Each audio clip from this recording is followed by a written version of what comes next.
الحمد لله رب العالمين والصلاة والسلام على رسوله الكريم أما بعد فقد قال الله تبارك وتعالى في القرآن الكريم وإذ جعلنا البيت مثابة للناس وأمنا واتخذوا من مقام إبراهيم مصلى وأعهدنا إلى إبراهيم وإسماعيل أن طهر بيتي للطائفين والعاكفين والركع السجود وَإِذْ قَالَ إِبْرَاهِيمُ رَبِّ اجْعَلْ هَذَا بَلَدًا آمِنًا وَارْزُقْ أَهْلَهُ مِنَ الثَّمَرَاتِ مَنْ آمَنَ مِنْهُمْ بِاللَّهِ وَالْيَوْمِ الْآخِرِ قَالَ وَمَنْ كَفَرَ فَأُمَتِّعُهُ قَلِيلًا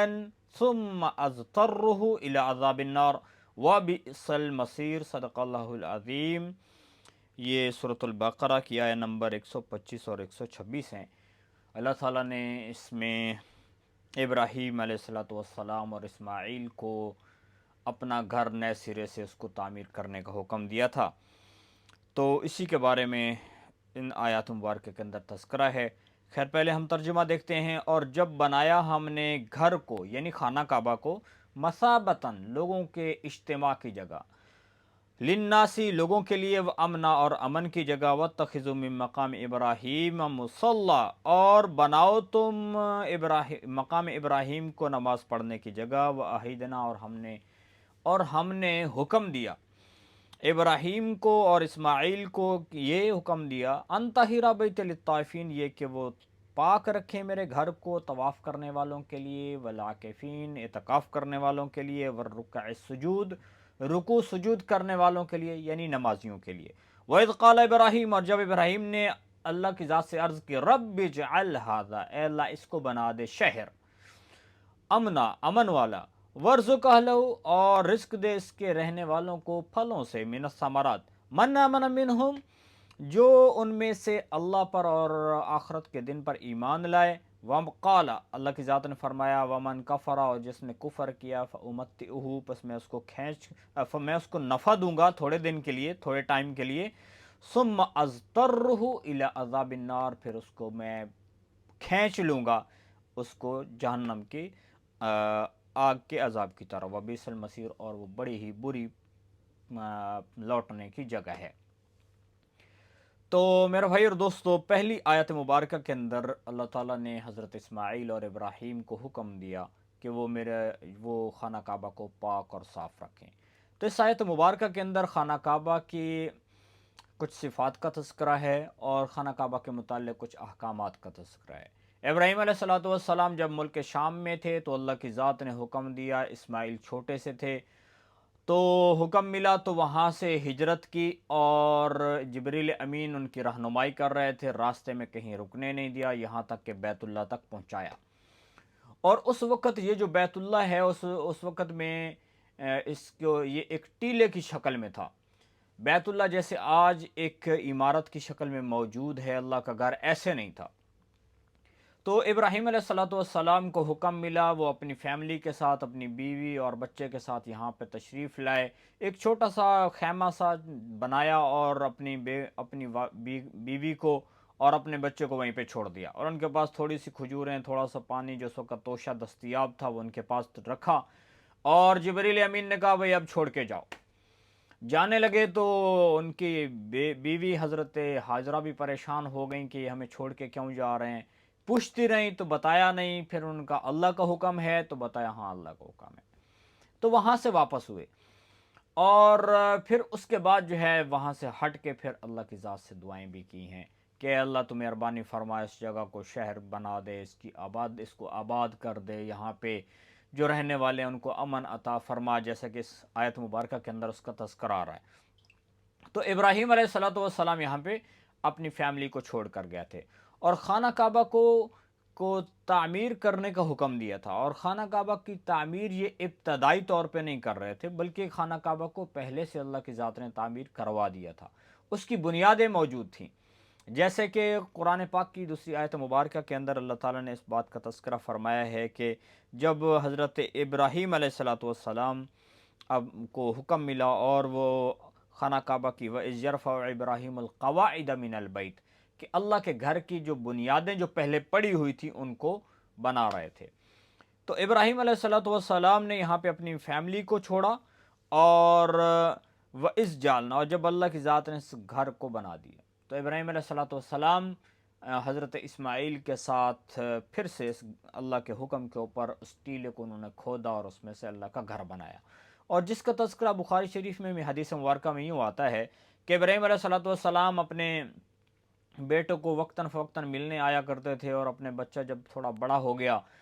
تو پھر ایک دفعہ آئے اور آ کر حضرت اسماعیل جو ہے ان کو دیکھا کہ وہ تیر بنا رہے ہیں، اور ان کو کہا کہ مجھے اللہ کی ذات نے حکم دیا ہے کہ میں یہاں اللہ کے گھر کی تعمیر کروں، تو تم بھی میرے ساتھ اس میں شرکت کرو۔ تو وہ اس کے لیے حاضر ہو گئے، اور حضرت ابراہیم اور اسماعیل علیہ الصلوۃ والسلام نے وہ بنیادیں جو ریت کے اندر دب چکی تھیں ان کو کھودا اور ان کو نکالا، اور اللہ کے گھر کو وہاں پہ تعمیر کیا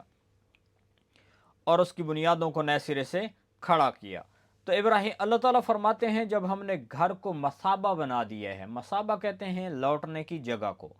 تو اللہ تعالیٰ کا جو گھر ہے یہ لوٹنے کی جگہ ہے، یعنی علماء نے لکھا ہے کہ یہاں پہ جو بندہ بھی جاتا ہے ایک دفعہ حج کر کے آتا ہے تو اس کا بار بار وہاں جانے کو دل کرتا ہے، ورنہ دنیا کی جتنے بھی خوبصورت نظارے ہیں ان کو دیکھنے کے بعد بندہ ایک دفعہ دیکھے، دو دفعہ، تین دفعہ، پھر تنگ ہو جاتا ہے، اس کا دل بھر جاتا ہے، دل نہیں کرتا کہ پھر سے دیکھے۔ لیکن اللہ کا گھر جو ہے یہ ایسا نظارہ ہے، اس میں اللہ کی ذات نے ایسی کشش رکھی ہے، اس میں ایسا سکون رکھا ہے کہ جس کو دیکھنے سے انسان کا دل بھرتا نہیں،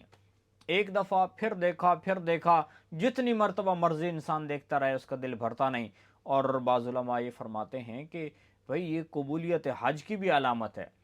کہ ایک دفعہ حج کر کے آیا ہے تو پھر اس کا دل کر رہا ہے میں کہ اللہ کے گھر میں جاؤں۔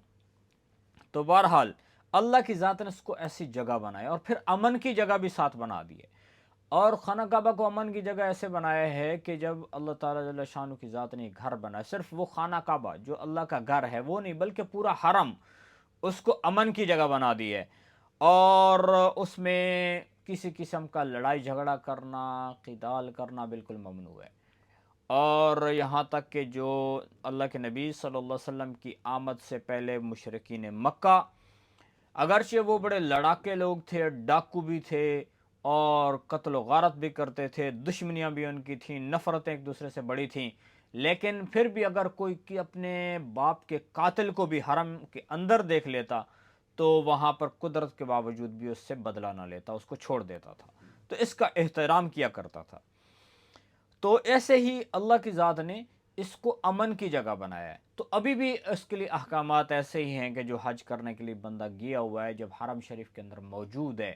تو اس کا احترام کیا جائے گا، ہر چیز کا۔ وہاں پہ ضروری نہیں کہ صرف انسان کا جسم ہے اس کا احترام کیا جائے گا، انسان کی جان کا احترام کیا جائے گا، بلکہ وہاں پر جو جانور موجود ہیں ان کا بھی احترام کیا جائے گا، ان کو بھی شکار نہیں کر سکتے۔ شکاری کو شکار مل گیا، شکاری بڑا بھوکا ہے، اس کے باوجود بھی وہ وہاں پہ شکار نہیں کر سکتا، تو اس کے کیونکہ وہاں پہ جو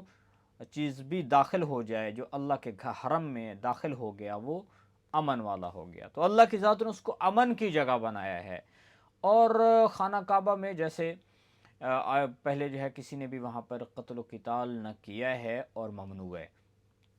اور ہر بندے کو وہاں پہ امن جو ہے وہ حاصل ہو جائے گا، چاہے وہ کسی کا نقصان کر کے خانہ کعبہ میں داخل ہو گیا، کسی کو قتل کر دیا پھر خانہ کعبہ میں داخل ہو گیا، تو جب تک وہاں سے نہیں نکلتا اس کو وہاں پہ قتل نہیں کیا جا سکتا۔ ہاں البتہ یہ ایک الگ حکم ہے کہ اس کو جو ہے پھر کسی نہ کسی طریقے سے وہاں سے باہر نکالا جائے گا اور اس سے قصاص لیا جائے گا۔ تو اللہ کی ذات نے اللہ کے اپنے گھر کو امن کی جگہ بنا دی ہے۔ وَاتَّخِذُوا مِن مَقَامِ إِبْرَاهِيمَ مُصَلَّى، اور دوسرا اللہ تعالیٰ نے حکم دیا ہے کہ تم کیا کرو، مقام ابراہیم کو نماز پڑھنے کی جگہ بناؤ۔ اور اللہ کے نبی صلی اللہ علیہ وسلم نے جب حج کیا، اللہ کے نبی تشریف لے گئے تو وہاں پہ خانہ کعبہ کا طواف کیا، اور طواف کرنے کے بعد اللہ کے نبی نے 2 رکعت نماز نفل پڑھے ہیں، اور اس طرح سے پڑھے ہیں کہ خانہ کعبہ اور اللہ کے نبی کے درمیان میں مقام ابراہیم تھا، یعنی ایسے برابر میں، اور مقام ابراہیم وہ جگہ ہے جہاں پہ وہ پتھر رکھا ہوا ہے کہ جس پہ کھڑے ہو کر حضرت ابراہیم علیہ السلام خانہ کعبہ کی تعمیر کر رہے تھے۔ اور بعض تو حضرات نے یہ فرمایا ہے کہ جیسے بیت اللہ کے اندر جو پتھر لگا ہوا ہے حجر اسود جس کو کہتے ہیں وہ جنت سے آیا ہے، ایسے ہی یہ پتھر جو ہے جس کو خانہ کعبہ کی تعمیر میں استعمال کیا گیا تھا، یہ بھی جنت سے ہی بھیجا گیا تھا۔ ابراہیم علیہ السلام اس کے اوپر کھڑے ہو کر خانہ کعبہ کو تعمیر کر رہے تھے، تو جو اوپر جاتے تھے تو یہ پتھر جو ہے اوپر اٹھتا چلا جاتا تھا بلندی کی طرف، اور ان کو اوپر جانے میں ان کی مدد کر رہا تھا، تو یہاں تک کہ اللہ کا گھر مکمل ہوا۔ تو پھر اس کے اوپر حضرت ابراہیم علیہ السلام کے پاؤں مبارک کے نشان پڑ گئے تھے، اور پھر اس کو اللہ کی ذات نے ایک ان کے نشانات کو باقی رکھا، تو وہ پتھر وہاں پہ رکھا ہوا ہے۔ تو اس لیے جو مسلمان وہاں پہ جاتے ہیں، حج کے لیے گئے ہیں، عمرہ کے لیے گئے ہیں، طواف کریں، تو طواف کے بعد ان کے لیے حکم ہے کہ 2 رکعت نماز پڑھیں، اور کسی کو جگہ ملتی ہے تو مقام ابراہیم یعنی اس پتھر کے قریب کھڑے ہو کر پڑھ لیں، اور اگر وہاں پہ جگہ نہیں مل رہی، حرم شریف میں جہاں بھی جگہ ملتی ہے، جس جگہ پہ اس کو موقع ملتا ہے، وہیں پہ کھڑے ہو کر 2 رکعت نماز پڑھ لیں۔ وَأَحِدْنَا إِلَىٰ إِبْرَاهِيمَ وَإِسْمَاعِيلَ، اور ایک اللہ کی ذات نے ابراہیم اور اسماعیل علیہ السلام علیہم السلام کو یہ حکم دیا تھا کہ اللہ کے گھر کو پاک رکھو۔ پاک رکھنے کا مطلب ایک تو یہ ہے کہ اس کو ظاہری نجاست سے بھی پاک رکھو، صفائی اور ستھرائی، اور دوسرا جو ہے یہ حکم تھا کہ اس میں کسی قسم کی بت پرستی نہیں ہونی، کسی بت کو نہیں رکھنا ہے، بتوں سے بھی اس کو پاک کر کے رکھنا ہے۔ تو ہر قسم کی ظاہری اور باطنی نجاست سے اللہ کے گھر کو پاک رکھنا ہے، تو ان کی ڈیوٹی یہ لگائی گئی تھی، ان کو حکم دیا گیا تھا۔ اور یہ گھر جو اللہ کی ذات نے بنایا ہے تو وہ اس لیے بنایا ہے کہ وہاں لوگ آ کر اللہ کے گھر کا طواف کریں، اور اس میں اعتکاف کریں، اس میں بیٹھیں، اور قرآن کی تلاوت کریں، ذکر کریں، نمازیں پڑھیں، جیسے والرکع السجود، یہ دونوں آگے اس کا الگ تذکرہ ہے کہ رکوع کرنے والے، سجدہ کرنے والے یعنی نمازی لوگ ہیں، ان کے لیے ان کو پاک رکھیں۔ تو ابراہیم علیہ السلام نے یہ کام کیا، اور ان کی یہ ڈیوٹی تھی۔ وَإِذْ قَالَ إِبْرَاهِيمُ رَبِّ اجْعَلْ هَٰذَا، یہاں پہ پھر ابراہیم علیہ السلام نے اللہ کی ذات سے دعا کی ہے، اور وہ دعا کیا کی ہے کہ اے اللہ، یہ جو جگہ ہے، چونکہ حضرت ابراہیم علیہ السلام نے اپنی بیوی کو اور اپنے بچے کو ایک بالکل ویران جگہ میں چھوڑ دیا تھا، جہاں پہ زندہ رہنے کا سامان بھی نہیں تھا، اور اللہ کے بھروسے کے اوپر، تو اللہ کے نبی تھے، تو چھوڑ کے واپس آ رہے تھے، تو فرمایا کہ جب واپس آئے تو پھر ایک جگہ پہ رکے ہیں، اور وہاں رک کر انہوں نے اللہ کی ذات سے دعا کی، اے اللہ یہ جو ویران سا علاقہ ہے تو اس کو شہر بنا دے، اور ایسا شہر بنا کہ جس میں امن ہو، امن والا شہر بنا دے، ورزق اہلہ، اور پھر یہاں کے جو رہنے والے لوگ ہیں، یہاں پہ کھانے پینے کا تو کچھ ہے نہیں، کھیتی باڑی کی جگہ ہی نہیں ہے وہ، تو کھانے پینے کا کوئی انتظام ہی نہیں ہے، تو ان کو پھلوں کا رزق عطا فرما، من آمن منہم، اور ان کو کہ جو کیا کرتے ہیں،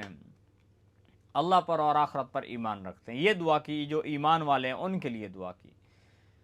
تو اللہ کی ذات نے ان کی دعا کو قبول فرمایا ہے، اور ساتھ ہی اللہ کی ذات نے فرمایا قالا ومن کفر، اور جو ایمان نہیں لایا ہے، اس نے کفر کیا ہے، تو اللہ کی ذات نے فرمایا اس کو بھی میں رزق دوں گا،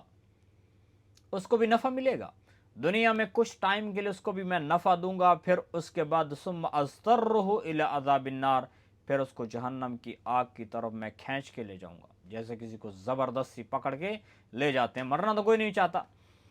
ایمان والا تو موت کو پسند کرتا ہے، لیکن جو کافر ہے اس کو پتہ ہے کہ میں مروں گا تو میرے لیے تو آخرت میں عذاب تیار ہے، تو وہ تو بچنے کی کوشش کرتا ہے۔ اور ویسے فرمایا کہ جب نافرمان کی روح کو نکالنے کے لیے فرشتے اس کے اوپر اٹیک کرتے ہیں، حملہ کرتے ہیں، تو اس کی روح جو ہے وہ باڈی کے اندر چھپ جاتی ہے، پھر اس کو پکڑ کر کھینچ کے باہر نکالتے ہیں، اور جو اللہ کے نافرمان ہیں، جو کفر کی حالت میں مرا، جہنم کی آگ کا ایندھن بنے گا، وبئس المصیر، اور بری ہی جگہ ہے وہ ٹھہرنے کے لیے، یعنی جہنم کی آگ۔ تو اللہ تعالیٰ جل شانہ کی ذات نے پہلی آیت مبارکہ کے اندر احکامات اور آداب کچھ بیان، صفات بیان کی ہیں خانہ کعبہ کی، اور پھر اس کے بعد ابراہیم علیہ السلام کی دعا کا تذکرہ فرمایا، وَإِذْ يَرْفَعُ إِبْرَاهِيمُ الْقَوَاعِدَ مِنَ الْبَيْتِ وَإِسْمَاعِيلُ رَبَّنَا تَقَبَّلْ مِنَّا إِنَّكَ أَنْتَ السَّمِيعُ الْعَلِيمُ، اور جب اٹھا یاد کریں اس وقت کو جب اٹھا رہے تھے ابراہیم قواعد من البیت، اللہ کے گھر کی بنیادوں کو، اور اسماعیل، اور ربنا تقبل منا، تو دعا کر رہے تھے وہ کیا، ربنا اے ہمارے رب تک ہماری اس کوشش کو، ہمارے اس عمل کو قبول فرما، انک انت السمیع العلیم، بے شک تو سننے والا ہے، جاننے والا ہے۔ ربنا وجعلنا مسلمین لک ومن ذریتنا امۃ مسلمۃ لک وارنا مناسکنا وتب علینا انک انت التواب الرحیم۔ اے ہمارے رب، اور بنا ہم کو آپ اپنے لیے تابع دار